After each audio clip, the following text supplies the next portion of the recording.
ปกติประชาชนอาชีพของเขาอาศัยธรรมศาสตร์เพื่อเลี้ยงชีพแต่ในปัจจุบันนี้มันผ่านการนันนาขุดค้นแห่ธาตุนี่บวกน้ำวังป่าที่เขาเคยอาศัยบ่ได้อาศัย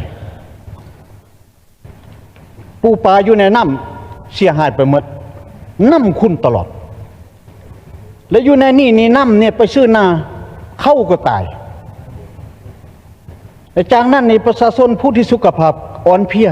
เกิดเป็นเปื่อยเป็นตุ่มขึ้นมาเขายังโทรมาคู่มือนี้อนาถานอันนี้มันปัญหาที่ว่าจุดประสงค์ของรัฐบาลแต่เฮานี่ก็คิดว่าพวกเฮาจะพยายามแก้ไขเรื่องปัญหาหนี้สินแก้ไขความยุ่งยากของเฮาแต่สุดท้ายไปมาเฮาพบเรื่องปัญหาเดือดร้อนให้ประชาชนอันนี้ข้าพเจ้าคิดว่าทางที่ดีพวกเฮาก็เคยมีคำเห็นมาแต่ต้นแล้วกองประชุมสมัยสมานแต่ละครั้งสมาชิกสภาพวกเฮานี่ก็พยายามเอาปัญหาท้องถิ่นเสนอตบรัฐบาลแต่ว่าผ่านการจัดตั้งปฏิบัตินี่พ้นโครงการแก้ไขนี่บ่ค่อยใดดีเท่าที่ควรและอยู่ในนี้รัฐบาลก็เป็นห่วงในเมื่อที่รัฐบาลก็ไปกวดเห็นสภาพวกเฮาก็ได้ประกอบความเห็นรัฐบาลก็แต่งตั้งคณะลงติดตามกวดกา